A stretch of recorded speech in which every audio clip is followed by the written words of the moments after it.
broadcast is now starting. All attendees are in listen-only mode. Hi, folks. My name is Randy Howell with My Trader's State of Mind, and I welcome you to this July 2019 webinar. It's going to be an interesting one because we're going to be exploring, really beginning to get underneath the surface of fear and how that fear manifests. And more than that, though, is how do we end up mastering our fears? How do we master the fears of entry? How do we master the fears of, oh my God, what if I don't take the profit now? It's going to get away from me. And what about those trades that go against you and your heart just thumps and thumps and thumps? We want to begin to understand fear so that we can learn to master it. We already know it's there, and most likely whatever you've done has not been working, or you wouldn't be here. You wouldn't have finally arrived at the place where you're saying, I need to really take a look at how my trader psychology, how my mind and my emotions get together under the stresses, under the challenges, the extreme challenges often of trading. So we're looking at that. Before we get started, what I want to do is I want to give a couple of shout outs, okay? The first is I want to give a shout out to James Leon of Realta Trading Group. That's in Ireland. And there's a group of you guys that are here, and welcome. I really appreciate that. And the second thing is my friend David DeBay is here from Polaris Trading, and he has brought, and I'm honored for this, he has brought some members of the PTG SEAL Team 7. And these are guys that train the SEALs people. They're the ones who teach. Yeah, Navy. Yeah, those are Navy SEALs. Those are not mammal SEALs. These are the powerful high-end warriors that America trains to do some of their most diabolical work and most challenging work.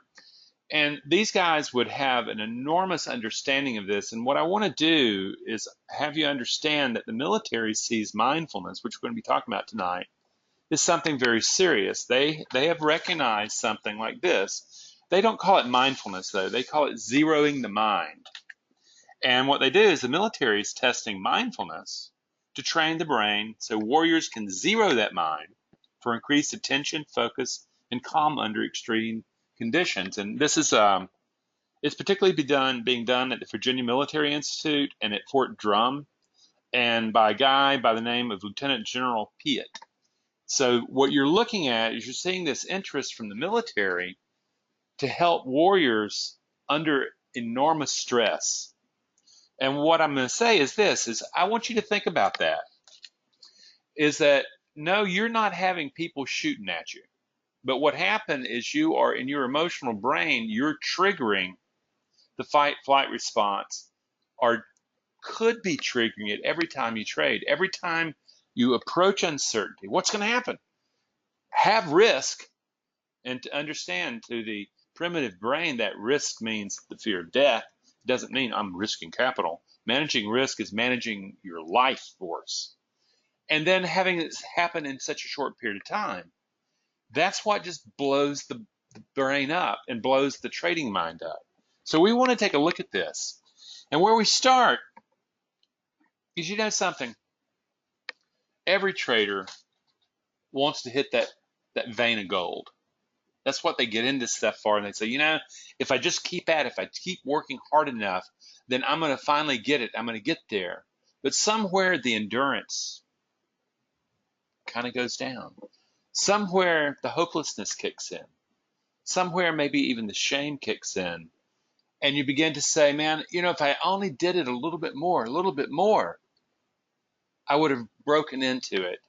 And yet what we do is we keep using tools that don't really allow us to find that vein of gold. And part of that happens in trader psychology.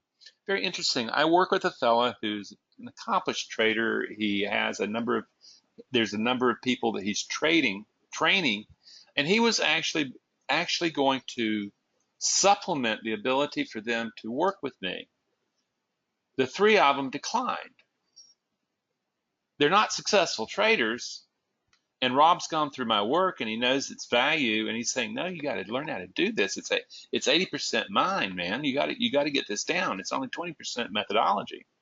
and yet they don't do it. They have the endurance, they have the desire, but they can't somehow get there. So what I want to do is say, it's a numbers game, but you know something? What keeps faltering? Why can't you treat it like a numbers game rather than it's a life and death situation? Let's take a look at that. The truth is this: no one told your survival instincts of your emotional brain, let's call your caveman brain, that never told them that news that it's a numbers game. The very notion of winning and losing, of euphoria and shame that are associated with winning and losing, gets traders into trouble. And what we're going to be doing is we're going to say, how do we step back out, mindfulness? How do we step back out of that conversation in the mind about winning and losing and take on a very different mind, the probability mind, that's focused on performance rather than outcome? That's what we want to do, is we're going to say, wow, the key is that your deeply primitive emotional brain understands winning and losing very differently than your thinking brain does. And unfortunately, under stress, the thinking brain doesn't matter. Your brain is programmed to be a very bad trader. The moment, and I might add that would be the same thing with combat. One of the big deals in combat, you throw someone into a combat situation where it's hell, where it's chaos, and suddenly everything that they've been trained to just falls apart. The key is when guys like, the SEALs are involved, what you're doing is you're talking about highly trained people who have been trained to exist in the moment of chaos. It's a powerful deal. And here you're looking at an image and you're going, something, what a primordial creature, the shark. Okay? Knowledge is never enough to overcome the survival instincts of the primitive emotional brain. The key is you have to have something else. Every time there's a conflict between emotion and thinking, emotion's going to win. As a matter of fact, the kind of the joke, what we think of as reason, is actually rationalizing. What your brain will do is that left brain, that rational center that we call it, actually rationalizes, makes an explanation that supports whatever the emotional brain has already decided. So your ability to keep that mind, keep that emotional brain centered and focused in a couple of different emotional programs rather than fight flight, is the difference about the way you come to grips, say, with this risk factor represented by that shark. It can turn to fear, or it can come to risk management. What do you want to do with it? Oh, I am so sorry. Something I should have said, I got all caught up with the Navy SEAL folk, is that I hold questions toward the end because a lot of the stuff that I'm doing is going to be covered. So please write the questions in because I will cover them at the end. And it'll give me a start. And I'm really glad that you wrote this one. I'm going to answer this one of it. The lizard brain, actually the brain stem, and it's grossly misused. I use a triune interpretation of the brain where there's a brain stem, there's an emotional brain, and there's a thinking brain. And a lot of people mess up and they keep talking about the lizard brain as if it's the lizard brain is the brain stem. It's all that truly that stuff that simply is automatic, like your breathing and stuff like that. And when a lizard experiences fear, he does not feel fear, he acts fear. You have to have an emotional brain, that's the mammalian brain, the caveman brain, for it to start filtering through all that. Okay? So that's that. And the thinking brain, we actually want to get online. But what we're looking at here, and what I want you to do is, you're looking at this guy facing a big, huge brown bear. But what I ask you to do is, where do you have problems in trading? Put yourself right there. Whether or not you freeze trying to pull the trigger, whether or not you just absolutely go to pieces when the trade goes against you, whether or not you just just absolutely have to take that skinny profit right then before it's taken away from you. All those places. Or when you win, you get euphoric and just lose your mind. When you lose, all those places. What I want you to see is see the fear rising up as not just an existential danger, but it's something that to the emotional brain is quite a physical danger. It changes everything because ultimately the emotional brain is not thinking about numbers. It's thinking about life. And if it's stressed, it's looking at a challenge to life and it's pre-programmed to go to fight flight. That's not good for the trader. Okay? And yet most traders insist that they're going to find a workaround, and they don't realize that no, fear is your teacher. You have to master the fear. So we get this, and then it comes down to this, and this is back to the lizard stuff. This is your limbic system. This is known as the emotional brain, the mammalian brain, the caveman brain. And what you notice is all that big old cortex around it. That's what makes us humans so different. But then you look at this U-shaped deal, and you're looking at this amygdala, that little almond-shaped thing that looks like it's on the end of two hands. Then you look at that little peanut-looking thing called a thalamus. And then you look at the hippocampus.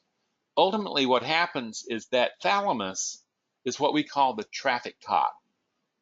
It's directing traffic, the information coming in, all the sensory information coming in. And when it finds a match that's dangerous, what it does is it makes a decision. Am I going to send that information to the thinking brain, the cortex? It's slow, but it's very thorough.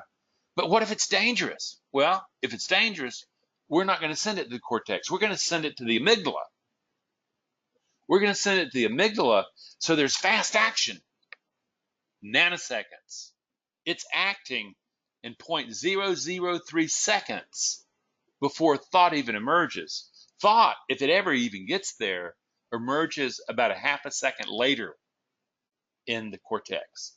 So when you see something on a chart, when you see something going against you, it's already triggered, the emotion's already there, and you're not going to outthink an 800-pound gorilla. Then you look at that hippocampus down there, and that hippocampus is going to make a memory. It's going to start saying, well, I'm going to remember that one. The next time I see him and the trade's going against him, boy, what I'm going to do is I'm going to run this thing up to the thalamus, and I'm going to have that traffic cop redirect traffic to fight flight real fast. The emotional brain does not think.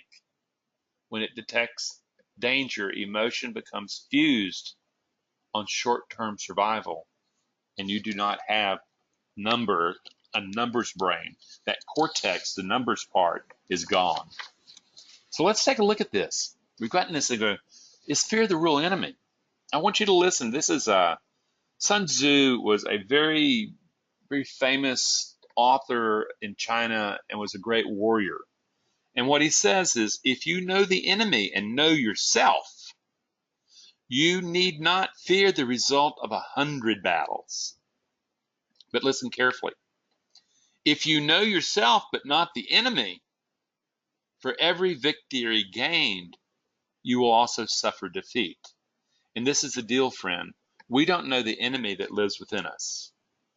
And we constantly don't want to see it. We don't want to deal with it. And it keeps absolutely snapping us. It keeps ambushing us at the exact wrong time. We need to turn toward that enemy, that fear, and we need to learn to master it. So really, fear is more of a symptom, okay, that allows us to deepen exactly what's the problem. How do I design the mind that we can actually go against and figure out how to do this? And here it is, man. I'll tell you something. Have you ever experienced this? Oh, man, this is that fear of loss or FOMO. My God, you're seeing that go the wrong way. In this particular case, he obviously was not anticipating a short, okay? And he's looking at this going, oh, my God, I'm eating up my capital. I'm eating up my capital. I'm eating up my life. The saber-toothed tiger is eating me up. That's what the emotional brain's thinking, okay? Now, you may have it differently. You might have emotional responses like to these perceived threats of revenge trading, attacking that threat, or to the ability to make up for prior losses, revenge trading, are winning. If you win, what happens is, oh my God, you know what happens is, boy, everything's cool. I've got it, man. I'm in the groove. I'm in the zone. There's nothing worse than for a trader to start feeling good after victories while he's trading. What that does is that messes up the trading mind that needs to be rooted in discipline and impartiality. Suddenly you got euphoria and dopamine kicking in there, just messing up the way the mind perceives uncertainty. You're dust. And this is what we really see right here.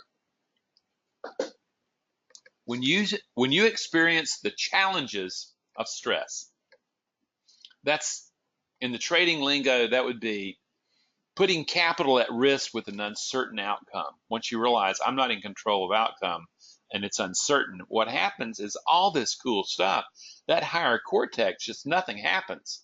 That brainstem is pulling in information, and boy, it wants to react immediately. That amygdala, with all its partners in the limbic system, is firing, and it disables your ability to think. That's what it does. Amazing. That's why emotion overwhelms reason. This is the way your brain was designed by evolution. Okay, natural selection. What we want to do is we want to change that brain because we don't want the brain that we got. We want a new brain. We want to become designer of the brain. And it just so happens that learning to regulate emotion, learning to be able to be mindful of the mind, and being able to construct a new mind is essential to be able to become a consistently profitable trader.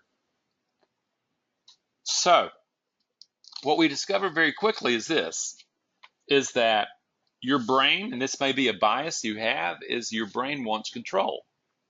You know something? I have even really good traders will come to me and say, you know, Randy, I damn well knew what the markets ought to do. I just wish they would comply with me sometimes. And you see them wanting to be right, wanting to be in control, wanting to be able to predict the outcome. When in fact, people have been around a lot, realize, oh, there is absolutely no prediction of the outcome. You have a probability, but it also has a real loss potential. And the key is you begin to go, whoa, are you telling me my brain is set to control outcome and to be right? Yes. And it's actually trying to do something that's impossible. It's an illusion that the brain keeps feeding into, and it blows up the capital of many, many a trader because they keep wanting to be right. They keep wanting to be in control. They keep looking for the Holy Grail. They keep looking for the teacher. They keep looking for the methodology.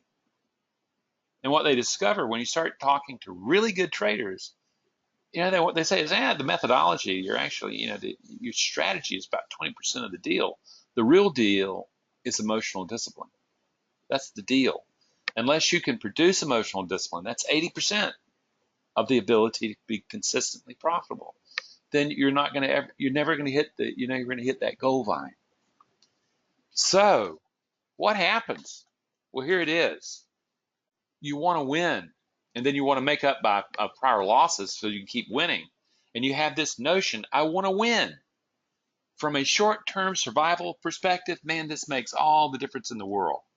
But the truth is, are you in control of winning in trading? No, you're not. What happens when you try to control something that can't be controlled? You get frustrated. And eventually what you do is you start finding avoidance, ways of avoiding getting into trades. You flip out when the trade goes against you. You start jumping out of trades when you have a skinny profit and you don't let it go to target. That's what you do because you're keeping on insisting about winning rather than recognizing that you don't control winning. You control the mind you bring into the moment. So, what do we do here? This is really the big thing here. Is that if you think baseball, what I want you to do is how uncertain baseball is. They have all these statistics. This is American baseball. Well, and same game in Japan. The other people play baseball. But if a batter, if he hits 300, he's a Hall of Famer. Yet you take a look at that and go, wait, kind of come to think of it, he's only getting base hits 3 out of 10 times. He's losing a lot. He's grounding out a lot. He's flying out a lot. He's striking out a lot. And this at the same time, what you discover is that you keep believing that you can make winning happen. That's the problem with an alpha. And this feature of our ancient brain is the biggest impediment to your learning how to trade effectively, friends. Actually thinking that you can corral, you can control uncertainty, like this guy's doing. He's roping in uncertainty like a steer. And the truth is that's just not the way it works in trading. The very mind that's set on winning. And interestingly, I was talking to a guy the other day, and he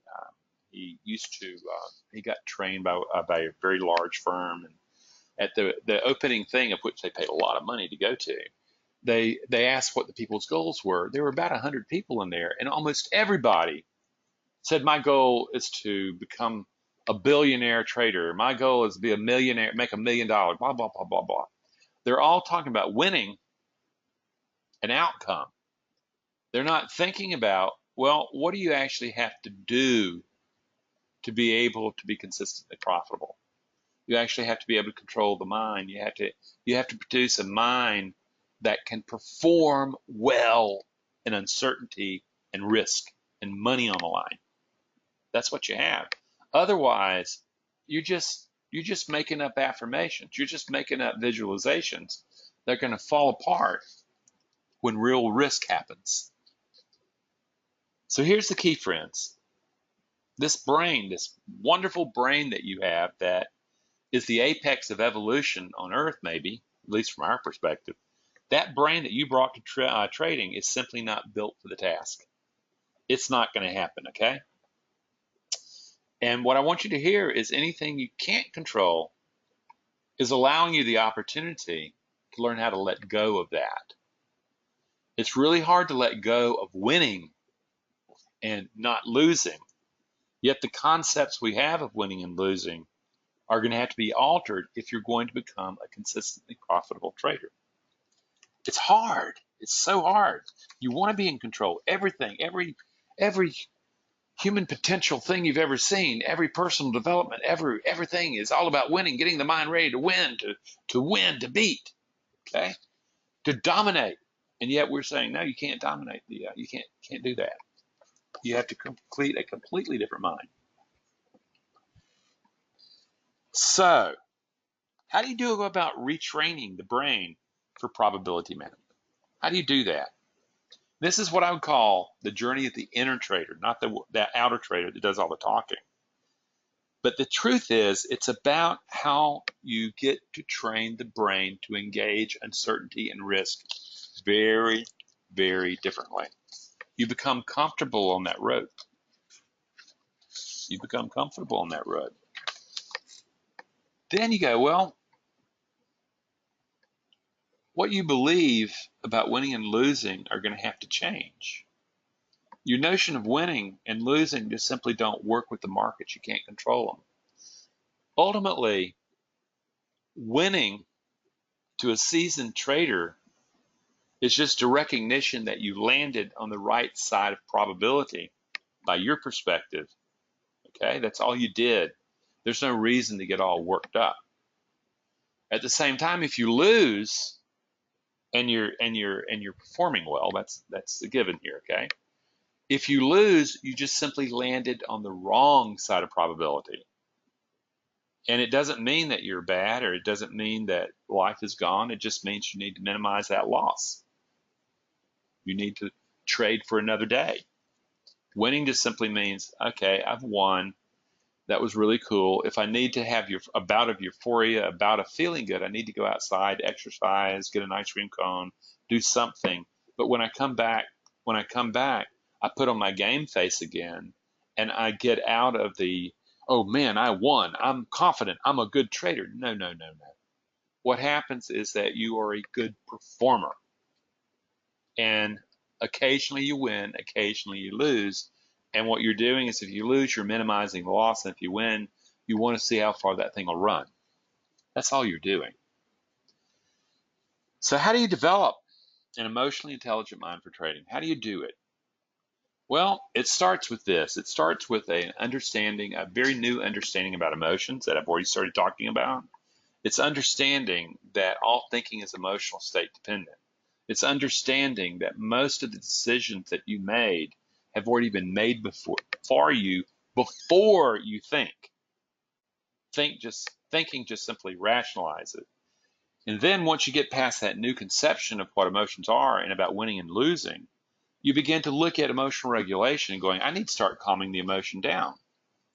And with mindfulness, you begin to say, I need to start being able to step back out of thought and recognize that my thoughts and I are not the same.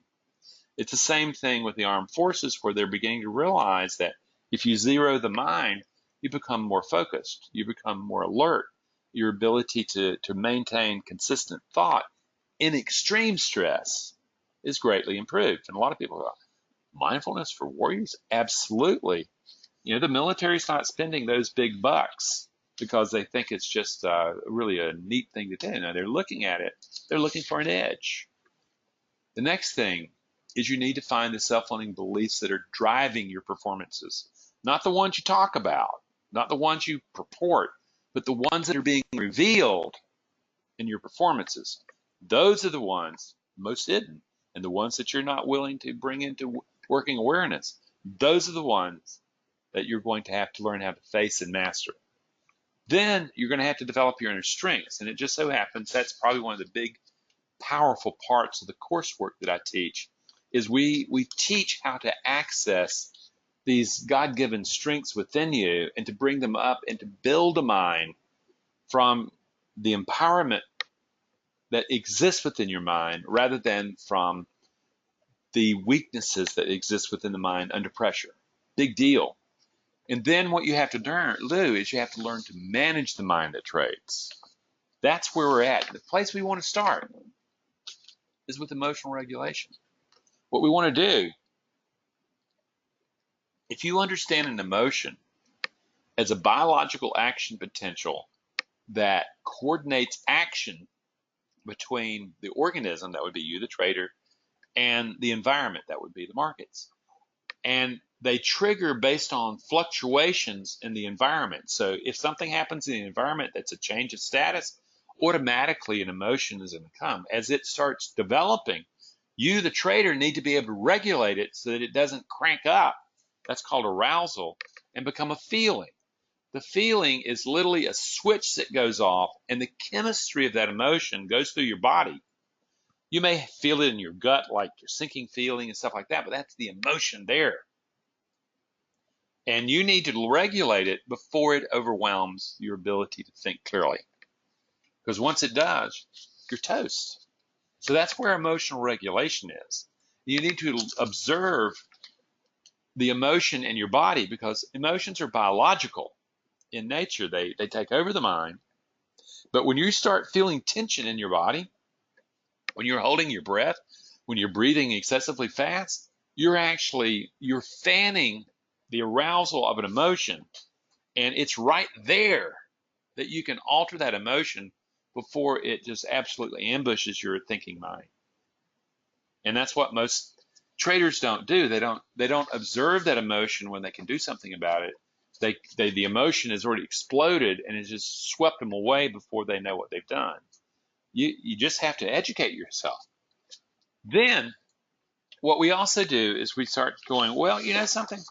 Let's this mindfulness stuff. We begin to say, all these thoughts, and all of a sudden you identify with them. I say, I should have done this, I should have done that. It's too much. It's not. I can't. Something. I better jump in right now. I need to make my money back. And you're identifying with those thoughts as if they were you. Then you take a look on the right side. You start looking at the observer mode. You start noticing there is a separation between the awareness that you are and all that thinking going on. And you begin to realize, oh my goodness, you know something? My thoughts and I are separate from one another. What a novel idea. My emotions, my beliefs and I are separate from one another. But my mindfulness, my observer of the self has been so asleep that it's fused, and I need to wake up this part of myself. So I start redesigning the thoughts that take me into particular directions. So what I want you to understand, the goal of mindfulness is really to separate emotion and thought from awareness. That's a big deal, friends. And that's the beginning of how to master yourself. Then, this is the big part of emotional regulation, is that in emotional intelligence work, and you begin to perceive the brain as basically as a neighborhood where rival emotional programs are absolutely at war with one another, and the winner takes all. And when that brain produces a mind, the mind is like a committee where these forces compete for control of the mind that you bring to manage uncertainty. That's what's going on all the time. Only you haven't been awake to manage this struggle. And until you recognize it, you're looking at this image right here. You've got a standoff between these two dudes. Okay, and you're looking at a committee of the mind that has conflict going in it, and they don't know how to resolve it. So we get a power struggle. Not a good time when you're in the midst of trading. Then, as you begin to develop this notion, oh my gosh, boy, this is a complicated place. The mind's a complicated place, fellas. If you don't grasp that, and you think that it's just a monolithic mind in there, just think about the last time that you had self-doubt. Think about the last time that you had two opinions, you had two minds of something. And all of a sudden you realize, wow, you know something? It's easy for me when triggered by uncertainty to go into fight flight, because that's the priming. Is that suddenly I start worrying, I start having anger, I have dread, I have resentment, I have fear, and I have self-pity.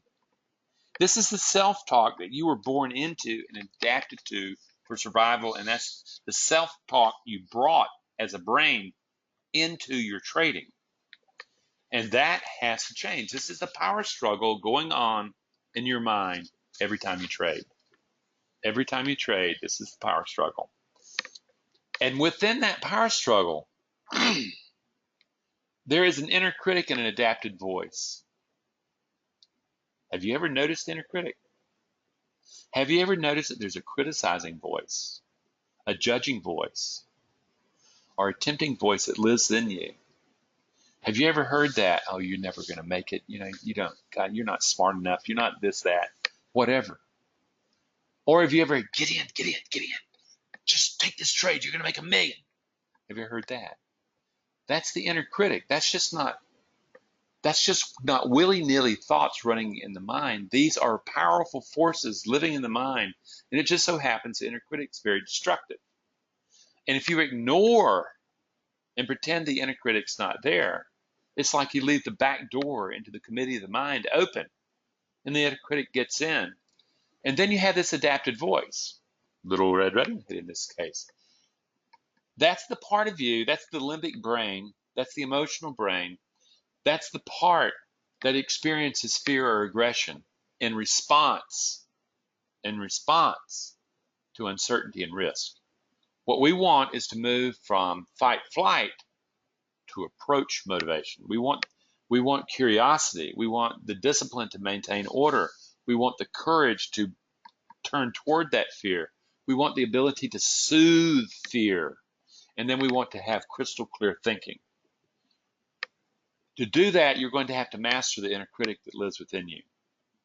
It's not easy, and what happens is most people don't even know it's there. I'm letting you know that it's there, and if you'd like to do something about it, I can teach you how to do it. So here's the deal, and this is something where I want to talk a little bit about implicit beliefs are revealed in performance. You experience them as choking or as peak performance. And in this person's brain here, you have this little bitty part that says this is what you actually know you believe. But notice the great part is you don't even know what you believe. These are the limbic learnings, the implicit beliefs that drive the way you make decisions under pressure, and you don't even know what you believe. However, if you're paying attention to your trading account, what you can do is you can look at that trading account by its health, and you can start seeing, you know something, what's being revealed here? What's being revealed here? And I can tell you right now, it's about inadequacy, it's about mattering, it's about worth and powerlessness. It's no rocket science. Nobody just wants to know it. But this is the meaning-making machine in your head that's working on a subcortical, otherwise known as subconscious level. You need to make those implicit beliefs explicit. You don't want them running around in your head in the shadows. Man, you don't want to know. You want to know they're there, and you want to be able to get to it and change them. The deal, though, is this. We ought to come to this moment where we just feel like we're so close. You know, victory is just right around the corner. I'm about to become consistently profitable. But there's missing puzzle pieces. Something is missing. And the truth is that we have undeveloped, emotionally primed potentials living within all of us. The problem is the limbic beliefs, the limbic learnings have precedence because that's the emotional brain. What we want to do is go in and say, you know something, in the same way that you have the judgment, you have the fear or the anger living within you that causes havoc in your trading, you also have the discipline, the emotional program discipline of a ruler. You have the emotional program of courage of a warrior.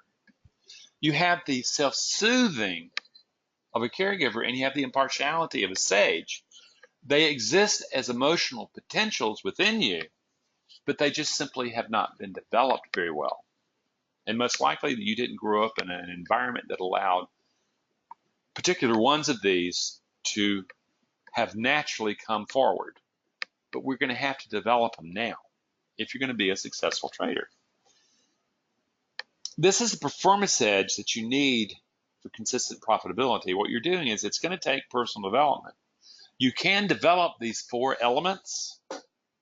Okay, you can. And what we do, instead of, I have found from a long time ago that by themselves, affirmations and visualizations work really well when there's no stress around. But when you subject those beliefs that you're trying to build for yourself to the kind of stress you find in trading and in combat, what happens is they break down. That's because they're things that you want to believe, you want to happen.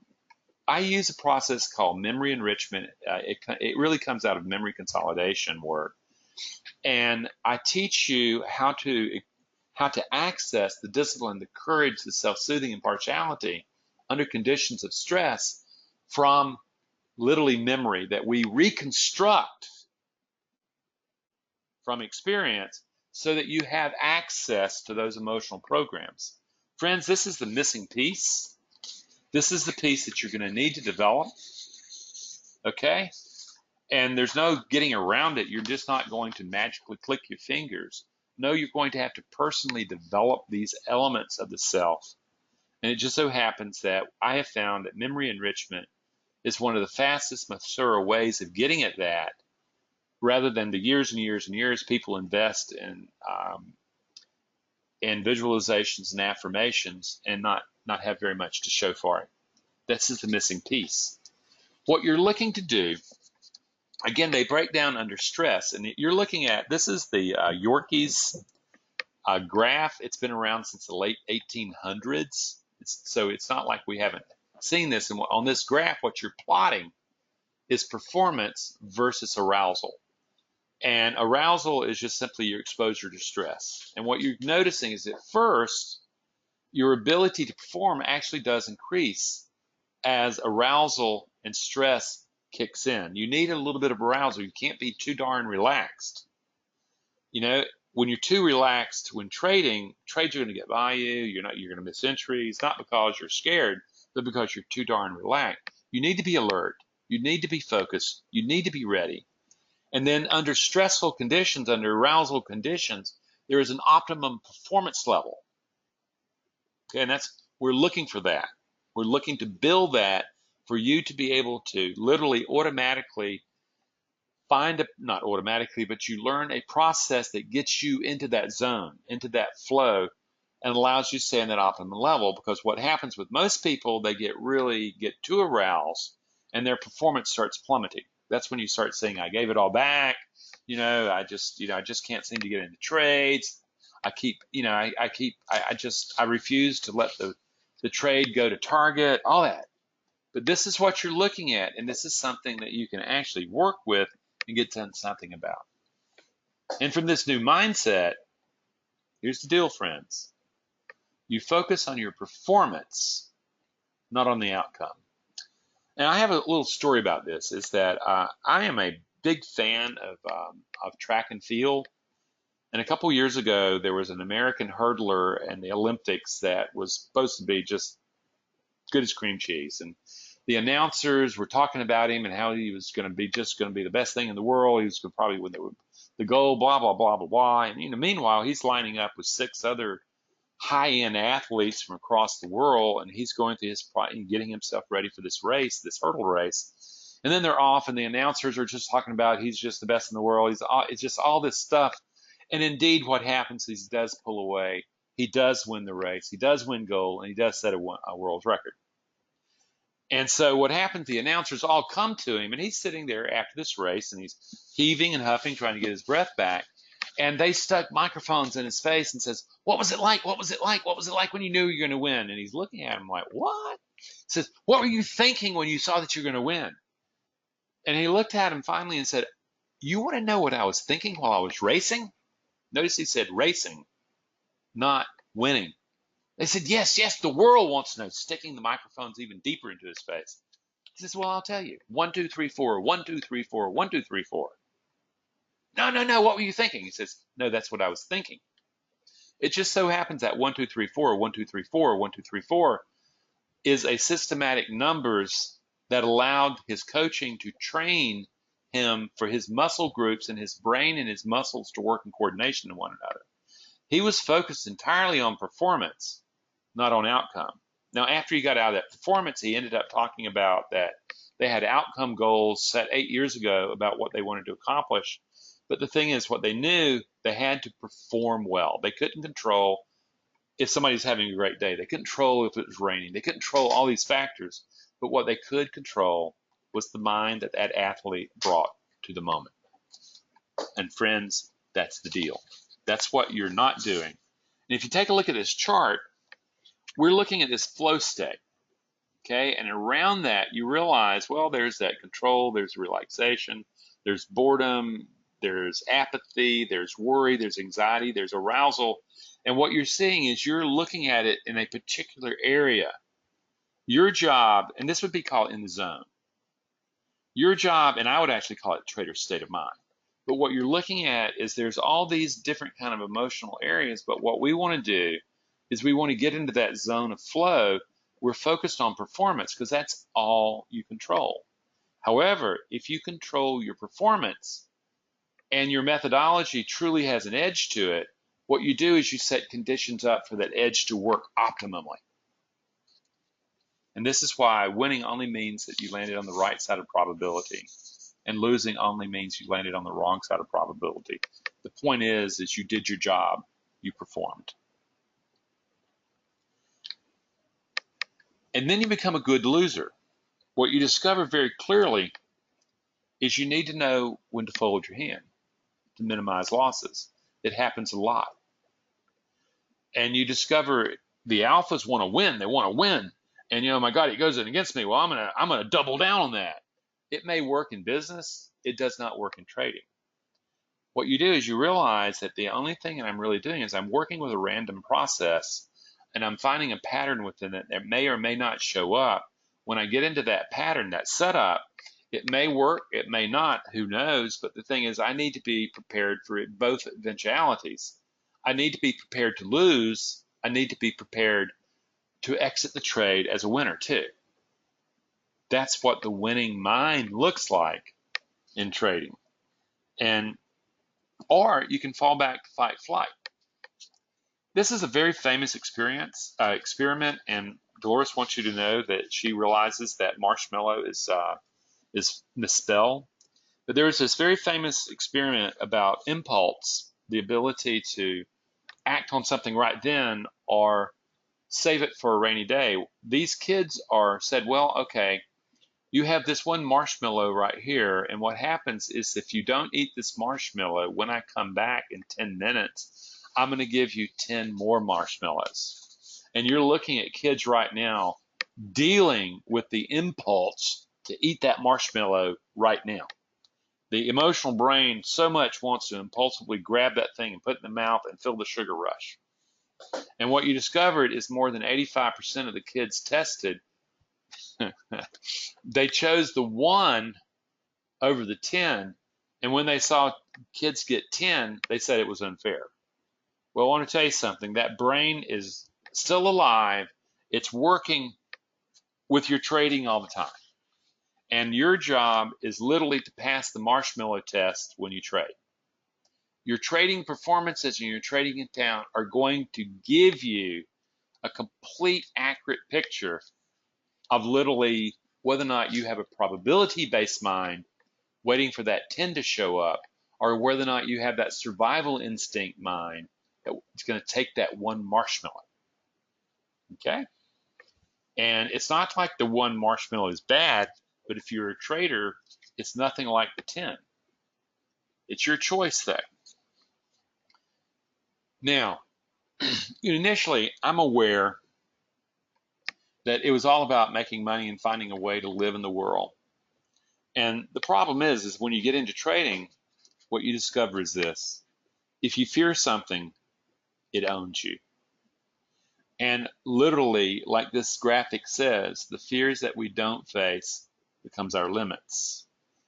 So true in trading. So true in trading. Every time when you're looking at a person plowing through capital or sitting there with just a trading account that's not going anywhere, what you're looking at is that that trader is not facing the fears, and they have found the limit that they can get to without transforming that fear, without taking it and saying something, I have to master that fear. That fear can become my teacher, but the truth is I have to be willing to face it. I have to fess up to it rather than keep lying to myself. Okay? That's where that goes. And what I give you is this, is that I use this as an analogy for what a trader has to become, the kind of hunter a trader has to become like. The African lion hunts by stalking and then chasing, and they take on a lot of severe injuries. Okay? They get kicked in the face, they get gored, and therefore they have to have a constant, their prides have to grow, because if they don't grow, their pride's going to die. Okay? Now, they're stalking. They're going after. That the thing is that now what I want you to do is take a look at the American cougar, the North American. They're in Mexico and they're in Canada too.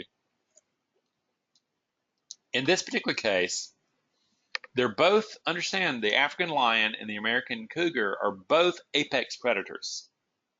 Yet, if you were to take a look at a cougar hunting, what you'd see them doing, hanging out in a tree on a branch, just kind of sleeping, or they'd be on a rock ledge and they'd be waiting. But what they've done, they are ambush predators. They know where the white deer comes. They know the setup. They have a sense of predictability, and they're waiting to see what the forest will give them. Sounds like a trader, doesn't it? When that deer shows up in the setup, the cat springs. The difference is this, is when he comes down, if he doesn't outright kill the deer and the deer gets up, the cougar does not chase. What he does is he just counts that a loss. It's minimal. He's not gored. He's not fighting with antlers and hooves. And deer will fight with their front hooves, and they're like they're literally like knives. They'll hurt you. And a male deer's rack will seriously do some damage. And what it's learned though is that it can take the loss, hunt for another day, get up in the tree, wait for the next deer to show up, and he earns a good living. What I want you to realize is that both these animals are adapted to their environment. The African lion, with its stalking and making things happen attitude, has been very successful on the plains. They're great hunters. Yet if you took that lion and put him into the cougar's territory, he'd starve. And I might add, if you took the cougar and put him in Africa, he probably wouldn't live. Okay. The key though is the adaptation. Is they both are adapted to their environments. It's just that if you're a lion and trying to be a trader, you're going to blow yourself up. You're going to get hurt a lot. You're going to have major losses. And you're not going to be able to sustain the capital.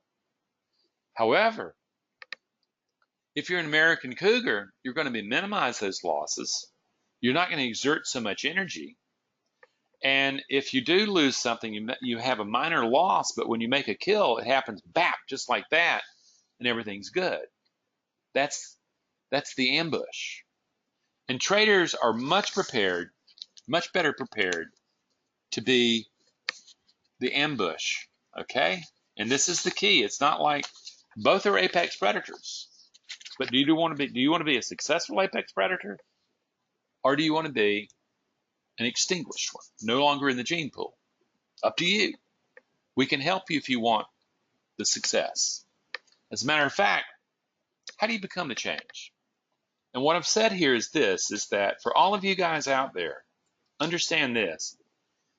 There will be only 2 or 3 of you that make it as a trader if you do not train and personally develop the brain that you bring to trading. Okay? And we can start showing you, and if you don't know much about me, what I want you to do is go to my website and start getting at the free stuff, okay? And that's down there at the very bottom. That's the www.mytraderstateofmind. We have enormous amounts of videos. There are over 200 of them. We have enormous amounts of articles that literally talk about this stuff all the way through. We have a free ebook that goes in, and it's really a compilation of articles and things like that. But it talks about these various things we're talking here and gives you an overview. And then there's my book, there's mindful trading book, there's lots of other things.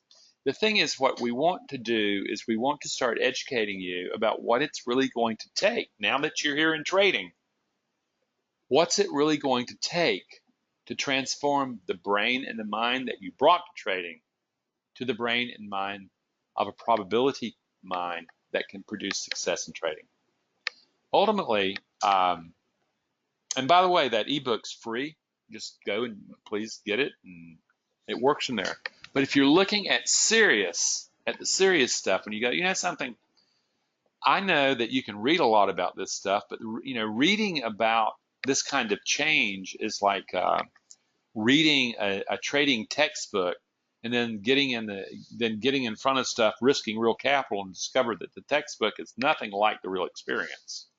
It's the same thing here. Most people discover the group course and the individual course. The group course is financially very approachable. And what it does is it has 5 group meetings over a period of 10 weeks. And it goes through the process of developing the skills that you need to produce a consistently profitable mind. Okay? That's what it does. And it's something where it can also be broken down into payments over that time. And it's like I said, it's a very accessible class, and it's a virtual classroom that basically is accessible to you for an indeterminate amount of time. And we really encourage it. And our next class begins September 12th. And what I encourage you to do, if you're thinking about this, is that people who register late, they get overwhelmed by the course because it's fast. It's assuming that you're ready to work and that you have already been studying. A lot of people will start the course early so that they're not overwhelmed when they get there. I encourage that. And we will actually give you a free $200 gift for doing that. It's really because I want you to, people just really don't comprehend just this course moves like crazy. And then other people say, you know something, what I want is individual mentorship. And that's our individual course. It's highly comprehensive. It is very personal. And it comes with 10 consults with me over a period of 3 or 4 months. It gets into the deepest part of your stuff that actually stops you, what I would call the dark side of the self, the orphan side of the self. It gets deep down there, and we work together over a period of time to build that mind. It's very powerful. It's a little more expensive. It's $3,500 or payments of $1,200 over a period of 2 months. Okay, so or 3 months. The thing is they're powerful, and what I want to do is say, understand that you may be one of these lucky guys who doesn't have to do a darn thing, and you just become a successful trader. That happens in about 2% of the time. 2%. Okay? Most people fail in this because they don't realize what they're walking into, and they don't prepare themselves. They don't prepare the mind for what they're going to be doing. It's kind of like they become an African lion and they think they're going to hunt in the American forest. No, the cougar wins that one. And I ask you to go, this is how do I train myself to become an ambush predator? Come see us. If there are questions, I will be very happy to answer them in the next couple minutes. So type in stuff and we can rock. And I always find it interesting with my glasses. So I'm not sure if we have any questions. It may be that I have just answered everything so well that we did the whole thing. So I don't see them. At any rate, what I do is I want to thank everybody for coming. And I also want to thank particularly our Navy SEAL guys. I so appreciate your service. I appreciate on July 4th, it's just like a day of appreciation. But the truth is, I deeply appreciate what you do. And yes, it is being recorded, and it will be accessible on my website tomorrow morning. I'll send them an email. And Doris will be sending you an email. And also, thank you everybody for coming. It's been my pleasure. And my hope for you is that you have good trading. And I hope you really start taking a look at your trading and recognizing you have a brain to train. Okay? So it is now 5:30 at, Eastern Daylight Savings Time. And I thank you for your time. And if I can help you, let's talk. And by the way, if you're looking at this and are serious, ask for a free consult and just hit contact us when you get to our website, and Doris will find a time, match up time zones, because we work all over the world, different time zones, and we'll find that time and place where you and I can talk individually about your trading. So I wish you well, friends, and good evening.